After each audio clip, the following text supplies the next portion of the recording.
Olá pessoal, tudo bem? Neste vídeo estamos dando início aos vídeos patrocinados de 2024, tá?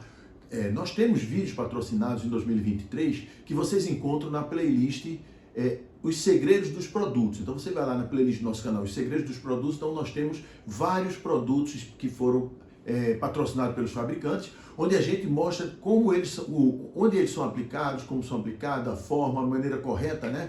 Por quê? Porque quando a gente começa a conhecer os produtos e a gente sabe executar, o que acontece? Saber fazer é a norma. Ou seja, quando a gente sabe executar um produto conforme ele deve ser executado, nós estamos utilizando a norma daquele produto e até a norma brasileira. Então é muito importante, cada vez mais, a gente ir colecionando produtos. E por que vídeo patrocinados? Porque todos os dias vocês sabem que eu estou colocando vídeo grátis para vocês. Então é uma forma de a gente remunerar o canal e poder propiciar também para vocês, além desses produtos de graça para você que assiste, também todo o conteúdo de domingo a domingo que nós estamos colocando agora em 2024, ok? E veja, neste primeiro vídeo de 2024, nós vamos falar sobre o CPR Grout. É uma satisfação muito grande para mim falar do CPR Grout, por quê? Porque Joaquim Rodrigues, que é o diretor da Engie Grout, ele é um amigo meu desde a década de 90 e nós já estamos trabalhando junto em parceria desde 2001 com o CPR Grout. Então eu sou representante do CPR Grout. Se por acaso você tiver algum problema de solo mole em qualquer local do Brasil, quer seja de pontes, viadutos, encontro de pontes, estradas, galpões, retroárea de porto, qualquer situação que você tenha solo mole de fundação, manda um e-mail para mim, cprgrout@silviandrade.com.br, que nós vamos vamos conversar com o nosso departamento técnico lá no Rio de Janeiro, né? Departamento técnico da Engie Grout, eu sou apenas uma empresa parceira, onde nós vamos preparar todo uma análise do seu problema e passar um orçamento sem nenhum custo para você, ok? Então eu gostaria de dizer também que na Engie Grout tem os amigos, como já falei, Joaquim Rodrigues, Patrícia Tinoco, Roger Kim e Thomas Kim. Um abraço para todos vocês. É uma satisfação dar início este ano dos produtos patrocinados com um produto de excelente qualidade, que é o CPR Grout, ok? Esqueci de dizer que é patenteado pela Engie Grout. Não sei se eu esqueci, mas se esqueci, está dito novamente. E se falei, está dito. Se esqueci, está dito. E se não falei, está dito. Se falei, está dito novamente. Desculpe. Tá? Então veja bem. Antes de começar a dissecar o CPR Grout, eu achei interessante dessa vez começar com as referências. Eu acho que a referência é o que faz a gente perceber a qualidade do produto. De vez de ficar muito preocupado com termos que se coloca ali e coloca lá, o mais importante é a gente entender a qualidade do produto. E nada mais importante para mostrar a qualidade do produto que as suas referências. Então eu trouxe aqui diversas referências do CPR Grout para você ver quanto de obra já foi feito pelo Brasil afora, né? Que já são mais de 2 milhões de metros quadrados de obra de muito sucesso. E vou passar rápido agora alguns serviços que tiver alguma coisa interessante para contar, eu paro e falo para vocês, ok? Então veja, vamos lá na referência. Aqui, esgotamento sanitário em São Luís, Maranhão, Lagoa Rodrigo de Freitas, a gente tem um problema sério na Lagoa Rodrigo de Freitas, que toda vez que chegava o inverno ela alagava, agora não, porque ele fez o tratamento do solo mole, subiu o grade e ele não tem mais nenhum tipo de problema, tá? Aqui, fábrica de automóveis Alemã em Santa Catarina, condomínio logístico em Pernambuco, Armazena 1 em Pernambuco. Esse aqui é interessante, cidade do Rock, você vê aqui, não sei se vai dar para ver aqui o SPT, mas tinha o golpe zero, ou seja, um solo ultra mole, um solo com 260 teor de umidade. E você veja que teve toda essa região aqui, 25 mil metros quadrados, que tinha essa situação. O palco do Rock in Rio já estava sendo montado. Então foi feito um trabalho de CPR Grout em apenas 3 meses nessa área toda. E depois fez o aterro, complementou o aterro, botou tudo no lugar. E 3 meses depois estava lá o Rock in Rio de 2011. 100 mil pessoas pulando no mesmo ritmo, ou seja, é uma carga absurda, dinâmica. Depois 2013 e depois 2015. E esse solo é monitorado pela COP lá do Rio de Janeiro. Então você vê que depois do Rock in Rio, zero de recalque, tá? Não vou mostrar como é que foi a execução, porque senão vai demorar muito tempo. Rodovia BR-135 do Maranhão, Tecnovia na Bahia, Transoeste do Rio de Janeiro, Transcarioca. Então veja, Rodoanel, Anhanguera, Porto do Itaqui no Maranhão, Porto de Fuzileiro, Base de Fuzileiros Navais na Ilha do Governador, no Rio de Janeiro. Então você veja que porto, estradas, muita coisa. Porto de Chibatão, né? Nós temos mais de 200 mil metros quadrados aplicados nos taludes lá da bacia do Amazonas, né? Que tem o fenômeno das terras caídas. Então você vê que também para isso ele é a solução para definitiva. Então você que é aí do norte, da bacia do Rio Amazonas, que tem problema de terras caídas, entre em contato com a gente mais uma vez. Na descrição do vídeo tá o e-mail que eu falei, né, que é cprgraut@sasoluções.com.br, tá? Porto Navegante, Santa Catarina, Ferrovia Transnordestina, isso aqui é interessante, né, que o CPR está sendo feito aqui ao lado da ferrovia, né, que é uma duplicação, e não tem nenhuma interferência no solo vizinho, não teve nenhum problema. De vez em quando o trem passava sem nenhum problema e foi duplicada a Transnordestina. Ferrovia do Tegran também é interessante, você vê o seguinte aqui. Não, isso aqui vai ter lá na frente, tá? Então, Estaleiro Rio Nave, Florence Rio de Janeiro. Então veja, Barra Jupiá, uma pequena central hidrelétrica estava tendo recalque aqui na turbina. Então você vê quantos condomínios no Alto Pontal, Raposo Tavares, Iamana, né? Isso aqui era um talude artificial, né? Com o solo envelopado. E ele estava, devido a rachaduras, ele ficou mole, então ele fez um tratamento e recompôs sem precisar demolir, né? Imaginou parar de produzir ouro, é um problema, é um custo muito alto. De Bacanga, Petroquímica, aqui em Suape, a Industrial de Biodiesel Lins, Raposo Tavares novamente, isso aqui tem uma passagem de gado que estava com recalque, né? Então estava tendo problemas no caminhão, então a gente ajeitou. Canal Rio das Pedras, Adutora de São Luís do Maranhão, Condomínio Logístico Cabo Santo Agostinho, Gerdau, então por aí vai. Então você percebe que é uma infinidade de obras já espalhadas no Brasil. Claro que aqui não são todas as obras, nós colocamos algumas obras, vocês já viram que foram bastante, mas é uma infinidade de obras que tem em todo o Brasil, tá? Então, mais uma vez, antes da gente começar a falar sobre o CPR Graut, eu vou mostrar um vídeo que mostra como é a confecção dele, você olhando, você filmando, ou seja, não é que você vai entender agora, mas você vai ver como é que é a produção do CPR Graut, a execução do CPR Graut, e logo depois a gente vai explicar como é a tecnologia, ok? Então veja, é aqui, tá? Isso aqui foi em Santa Catarina, Navegantes, no encontro no viaduto. Você vê que no ponto, tá, aqui foi montado 2 condes de dosagem do CPR Graut, porque a obra era uma velocidade muito grande para executar e tinha uma área boa. Você vê aqui os patos de areia, porque o CPR Graut ele é formado com areia, silt, cimento e às vezes algum tipo de aditivo, vai depender da situação de cada obra, ok? Então você vê, ele coloca direto lá, não é um geograut que precisa daquela resistência, né? Ele tem uma resistência de 1 MPa, 1,5, 12 MPa, então não tem aquele rigor todo para a gente fazer aquela resistência. O que a gente precisa é que ele tenha uma consistência, que ele tenha uma coesão suficiente para que em vez dele sair permeando o solo, ele vai formar bulbos para fazer a compressão, ok? Aqui está dosando o solo. E vai receber 10 metros de aterro no posterior pavimento, tá? Então você percebe o detalhe que eu falei, que ele não interfere no solo vizinho. Você vê que a estrada, a rodovia aqui continua circulando veículos normalmente, e ali do lado galpões, ou seja, se a gente fosse executar um trabalho em solo mole, que tivesse aquele famoso efeito Chemotarioff, né, ele fosse empurrando lateralmente, como é o caso do aterro provisório, a gente poderia causar alguns danos na fundação daqueles galpões, como também na estrada, tá? Então você está vendo aqui, a gente já coloca a lança na altura desejada, na altura que vai precisar de fazer o tratamento. Aqui está executando o pré-furo, né? Porque lá tem o aterro, então você não ia conseguir cravar o geodreno nem a tubulação. Então vai antes um pré-furo para você eliminar aquela parte rígida. Tá aqui os geodrenos verticais todos cravados, vocês vão entender mais na frente. Aqui saindo a dissipação da pressão, né, você vai bombeando e vai saindo a água, né, lá do solo, para a gente poder aumentar a rigidez do solo. Chega o caminhão betoneira, como vocês vão ver que é um geogrout com baixo slump, né, 8, 9, vocês vão entendendo aqui na frente que tudo que a gente faz no CPR Graut depende do programa, uma modelagem que foi patenteada também, né, lá na Holanda, para poder dimensionar o CPR Graut. Então, o slump, o consumo de cimento, a resistência do geogrout, tudo isso faz parte do pacote do dimensionamento do geogrout, não é nada de tentativa e erro, ok? Aqui fazendo o slump, né? Porque exatamente porque ele tem que ter uma certa consistência para ele não fraturar o solo e sim abrir os bulbos.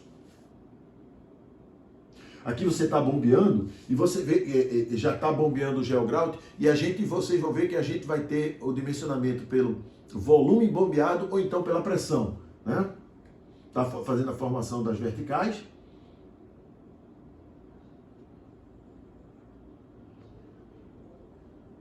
Aqui tem um sensor que ele vai dando o golpe, vai dando a pressão no celular da pessoa, tá?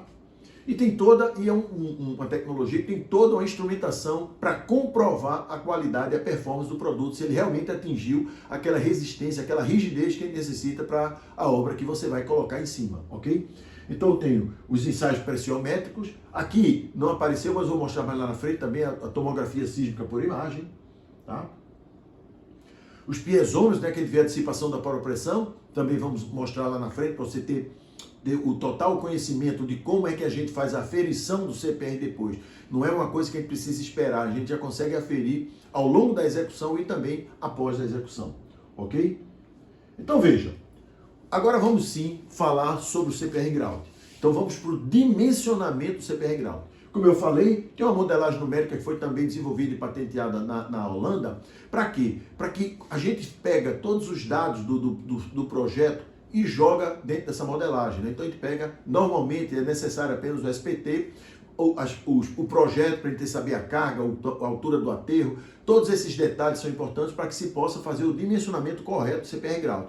Então você pega os dados geotécnicos e os dados de projeto, claro, se você tem mais do que SPT, é interessante que a gente joga lá dentro também para ter um refinamento maior.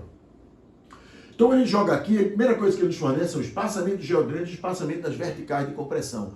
Uma coisa está totalmente ligada à outra. Ou seja, você tem uma estrutura que vai ser colocado, a depender da solicitação que você vai dar naquele solo e do tipo de solo, né, que a gente viu com o SPT, porque a gente já fez, nós desenvolvemos também, que eu digo nós porque eu sempre me sinto como se fosse da Engegrout, porque é uma amiga tão grande, mas o pessoal da Engegrout, o que acontece é que eles desenvolveram também na Inglaterra um ensaio axial que, em vez de ser saindo pela lateral, eles fizeram como se fosse CPR. Então ele bota lá uma borracha plástica e vai expandindo, ele vai medindo tudo que acontece com aquele solo. Então há muitos anos que vem colhendo solo do Brasil todo, toda a obra colhia solo e fazia os parâmetros com esse solo lá e jogavam esses dados também na modelagem para poder ter uma correspondência com o SPT. Tá? Então tudo isso fez com que facilitasse você ter um trabalho com CPR Grout apenas com SPT. Claro que o SPT é bem feito para que a gente tenha realmente a real noção daquele solo. Tá?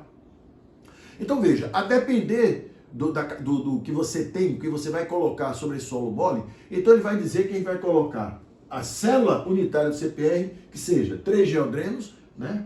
4 geodrenos, 6 geodrenos ou 8 geodrenos. Então, vai depender de quanto a gente vai ter que aumentar a rigidez desse solo. Porque quanto mais geodreno a gente bota, mais a gente vai dissipar a pressão, mais a gente vai aproximar os grãos do solo, mais rigidez esse solo vai ter para suportar as cargas, ok?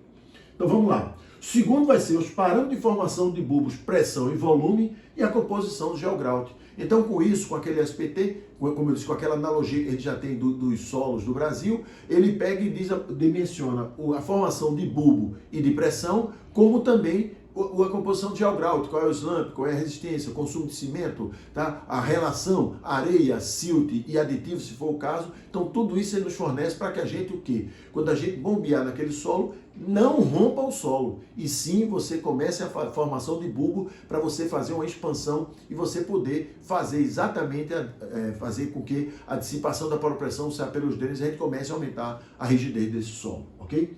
Então, vamos lá.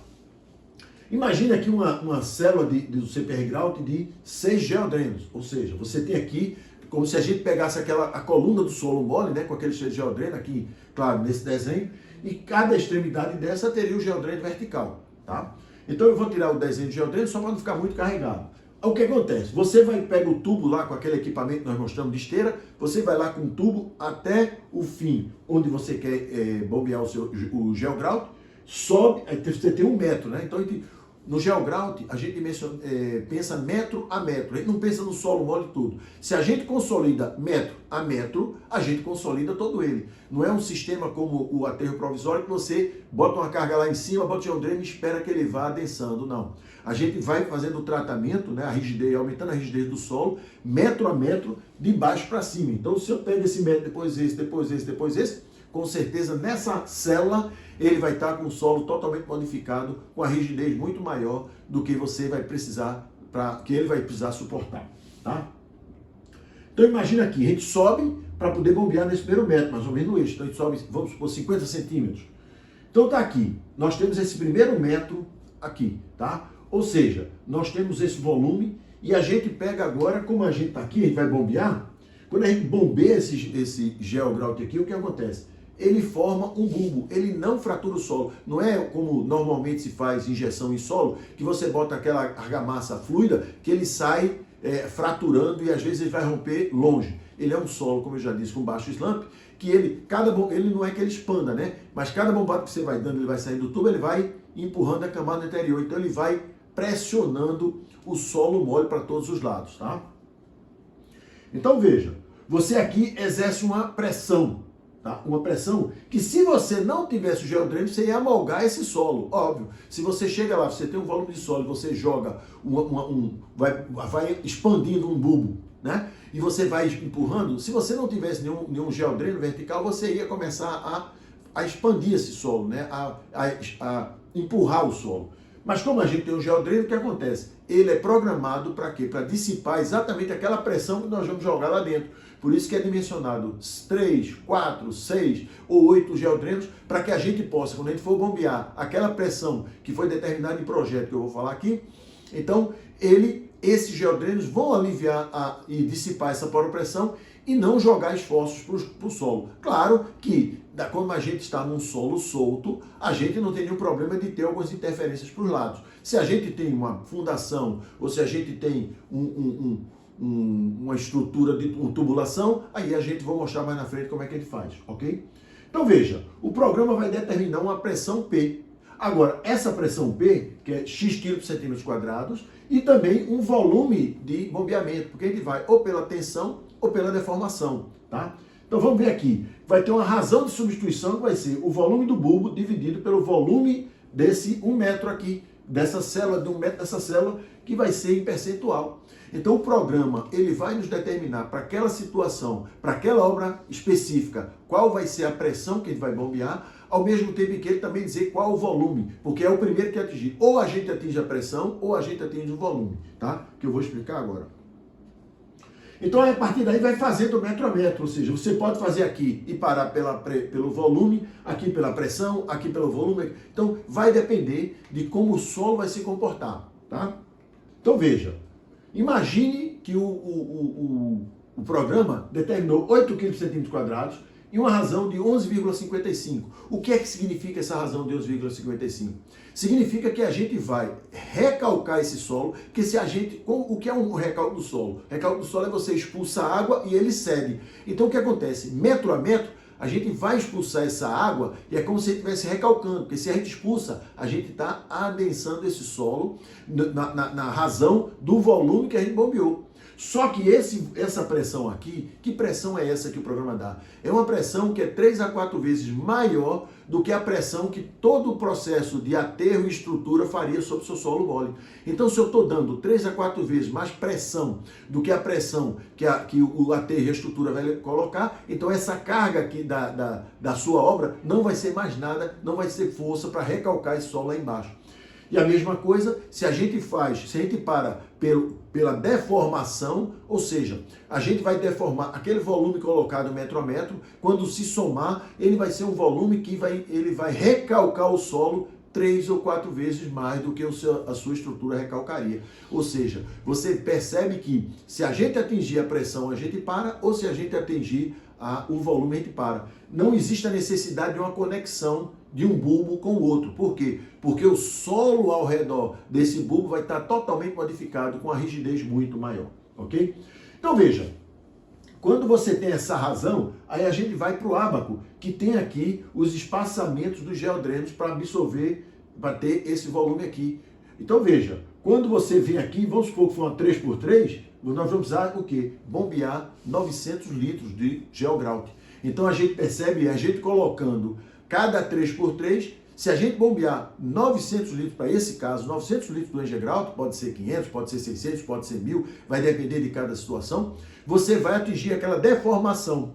Ou seja, você vai ter aqui, ó, se a cada 3 metros, né, 3 metros de geodreno, então você vai ter 3 metros, 1,5 metro, o espaçamento das verticais de compressão. Então você vê que uma coisa está muito interligada à outra. Ele vai determinar a malha de geodreno de 3 metros, então fica também o geogrout também a cada 3 metros, ok?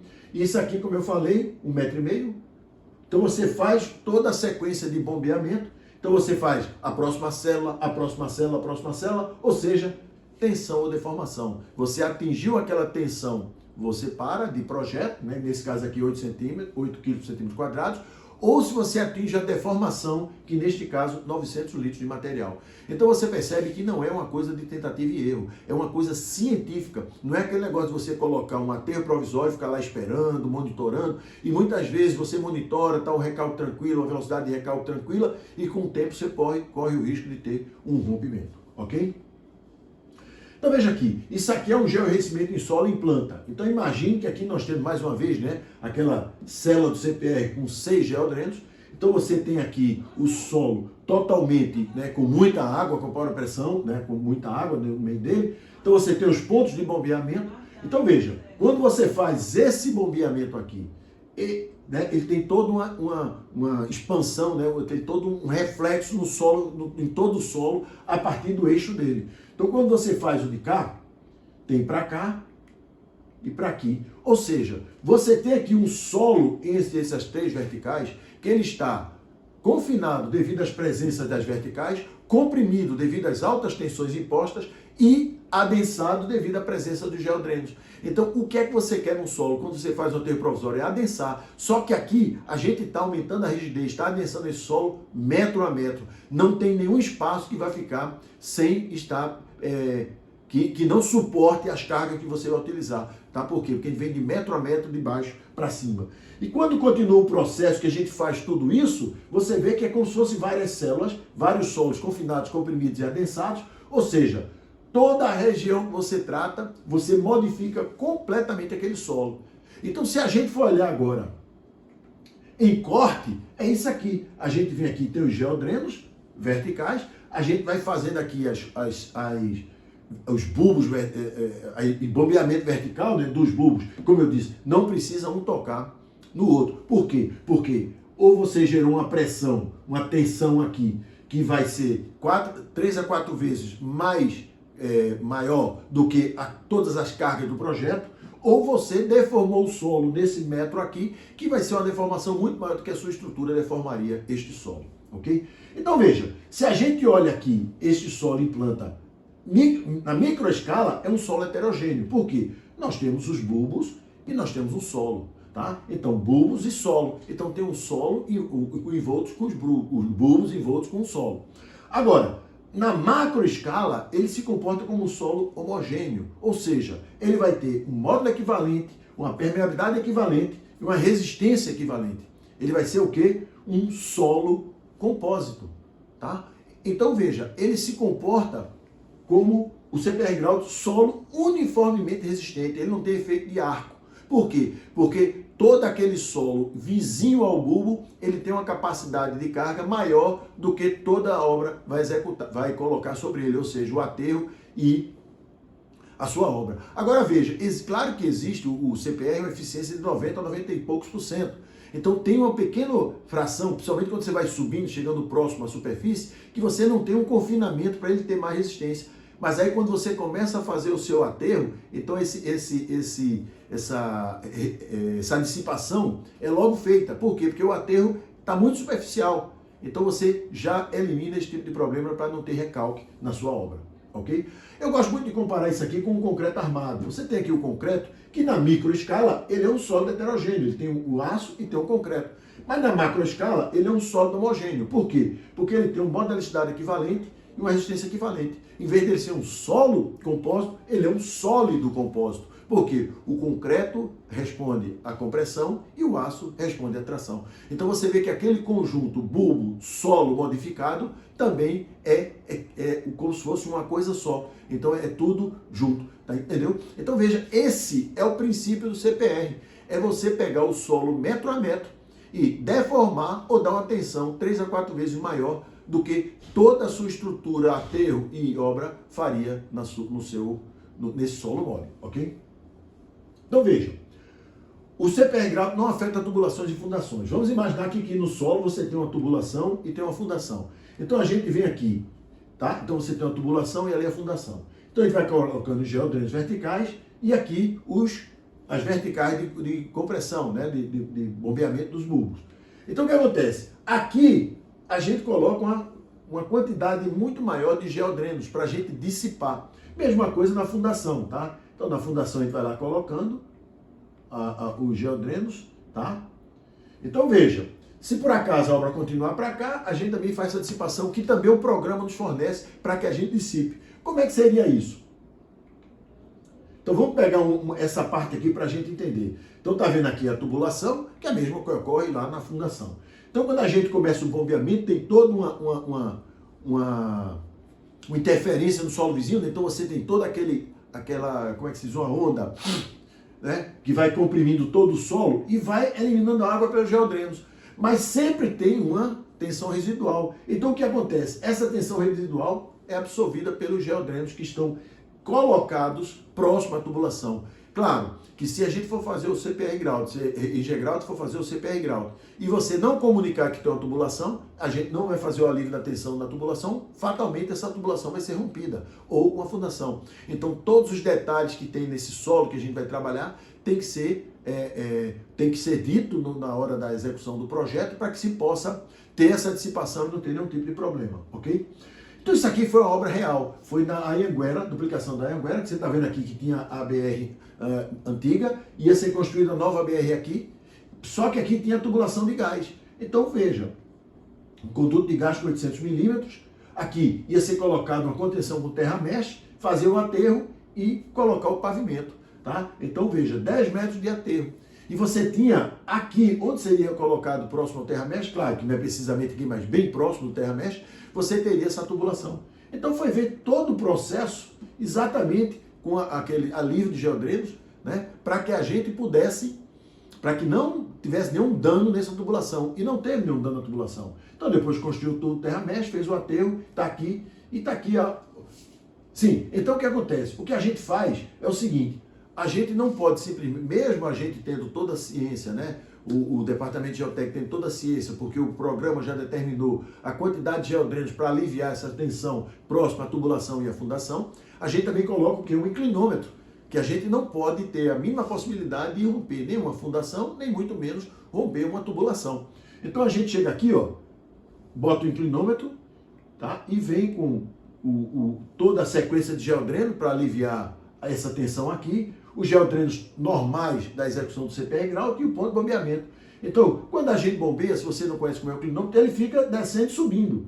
Então ele fica o tempo todo descendo e subindo. Então, enquanto não tem nenhuma deformação, ele está descendo e subindo.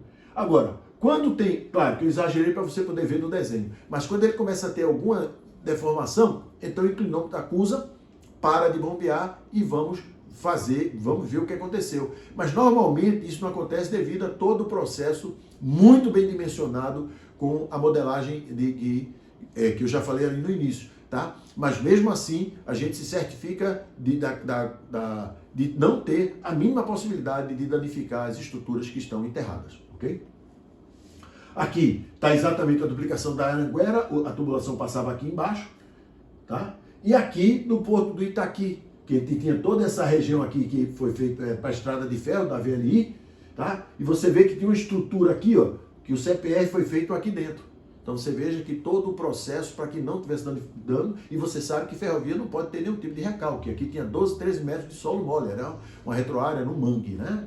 E foi tratado e 3 meses depois já estava, terminou o CPR, 3 meses depois já estava passando a ferrovia. Então veja, só falta o quê? A gente teve todo o dimensionamento, teve toda a execução. Só falta o quê? Certificação da eficiência. Ou seja, parâmetros geotécnicos de avaliação, como poro pressão, tensor totais, modo de deformabilidade do solo, percentual de adensamento ideal e por aí vai, ok? Então veja, como eu disse a você, é uma tecnologia que ela executa com toda a ciência, né? Tudo científico, tudo muito bem dimensionado, e depois, mesmo assim, nós vamos comprovar a qualidade da execução, tá? Então, ensaio de comprovação de qualidade. Antes, nós executamos piezômetro, pressiômetro e tomografia sísmica por imagem. Como é isso? Vamos lá. Piezômetro. Então, antes de executar, a gente coloca o piezômetro lá e vê qual é a pressão piezométrica do solo. Tá? Então, a gente tem aqui qual é a pressão zero.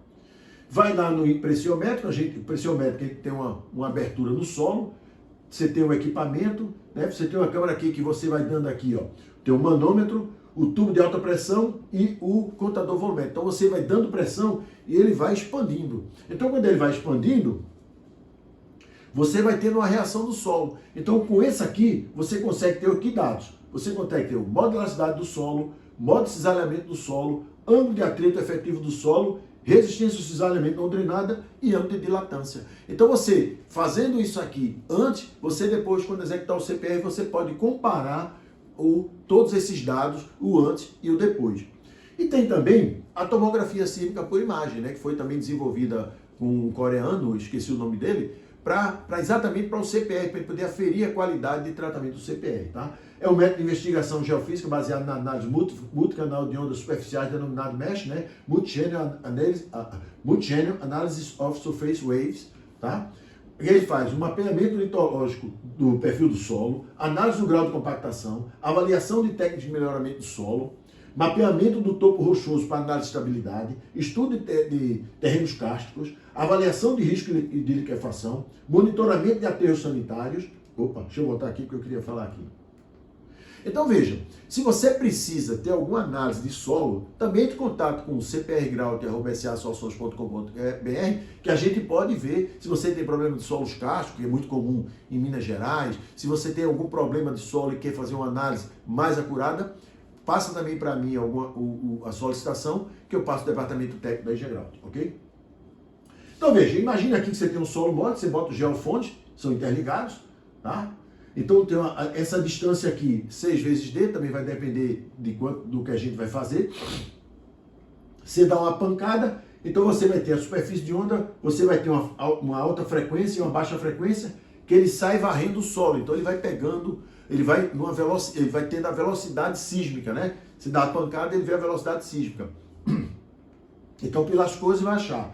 Então tá aqui o ensaio, isso aqui ó, Roger Skin. Então você está vendo aqui os geofones, todos colocados, tá? Então aqui você tem o que? Esse primeiro aqui, quando ele dá a pancada, ele vai uma de alta frequência, o de trás vai uma de baixa frequência, para quê? Essa distância um do outro é para a gente pegar, a depender da profundidade do solo mole. A depender da profundidade desse solo mole, a gente botar isso para poder varrer toda a estrutura, para a gente ter uma análise total do solo mole, tá? Então é isso aqui, ó. Você vai lá, ritmado, dá a pancada, tá? Primeiro baixa frequência, depois alta frequência, né, que é mais próximo dos geofones. Tá? Então isso aqui você tem uma escala de cor. Então quanto mais para cá, né, mais escuro, mais vermelho, mais rígido. Quanto mais para o azul, mais mole é aquele solo. Tá? Então veja, quando você pega um solo mole, você pode, tá aqui os geofones, então você tem um mapa. E se você faz 2 linhas, você tem condições mais ou menos no plano, né, ou no espaço, ou seja, você começa a mapear perfeitamente como é esse solo. Então você vai percebendo que o azul aqui, ó, aqui é um solo mais mole, aqui é um solo melhor. E quando você executa o CPR Grout, ou seja, os resultados são apresentados no formato gráfico para a gente detectar a sequência das camadas de solo com base no valor da velocidade sísmica. Eventuais anomalias de distribuição da velocidade sísmica indicam cavidades ou conformações subterrâneas nos bolsões, tá? Então veja, aí a gente tem o antes do solo e depois, quando a gente executa o CPR Grout, a gente vai ter uma modificação na rigidez. Então as cores vão mudar, então a gente vai perceber que tratamento nós fizemos. Então nós temos, claro, todos esses dados são entregues a quem está executando, o dono da obra, tá? Os ensaios são todos, podem ser acompanhados por geotécnico indicado pela obra, e a gente vai comprovando a qualidade do CPR, ok? Durante piezômetro de cordas vibrantes, por quê? A gente já tem aqui a pressão inicial, então quando a gente bota os geodrenos e o bulbo, que ele começa a fazer a pressão, então o que acontece? Você tem um aumento da pressão, porque você está dando pressão naquele solo, é como se você pega uma injeção com líquido, você tapa aqui e vai pressionando, você vai aumentando a pressão. Só que, devido à presença dos geodrenos que foi dimensionado exatamente para dissipar essa pressão, você tem a queda da paropressão. Então, os recálculos primários e secundários são feitos praticamente imediatamente na execução do CPR hidráulico, ok? E depois, pressiômetro e tomografia sísmica por imagem, como a gente já explicou, você já sabe que a gente vai agora comparar os resultados do antes e o depois. E do piezômetro, a gente vai perceber se a gente dissipa aquela paropressão, porque a gente já tem a pressão inicial, para a gente saber que aquele solo, ele dissipou o que a gente queria para aquele solo. Porque é como eu sempre digo, a gente vai deixar o solo, não adianta a gente pegar um solo e transformar numa rocha. A gente vai deixar o solo 3 a 4 vezes mais resistente, uniformemente, do que o solo que você tem, ok? Então veja, essa é a tecnologia do CPR hidráulico. Você percebe que, diferentemente das tecnologias tradicionais de solo, ele é preciso. Ele tem uma ciência por trás dele que não tem como dar errado. Porque vamos supor uma coisa que nunca aconteceu, que você vai lá nos ensaios e vê que o solo precisa aumentar a rigidez, é só você colocar uma tubulação lá e dar mais pressão e aumentar a rigidez do solo. Então não tem como dar errado. Então veja, mais uma vez eu digo, eu sou representante do CPR hidráulico no Brasil. Se você tem algum problema de solo mole, como eu já de qualquer uma dessas situações aqui, manda um e-mail para cprhidráulico@sasoluções.com.br que a gente vai encaminhar para poder fazer toda uma análise da sua obra e um orçamento, e você vai ver que vai ser uma opção muito grande. Por quê? Porque você não vai ter recalque futuro, ok? Então, na próxima quarta-feira, teremos mais um vídeo patrocinado. Aguardo você lá. Forte abraço.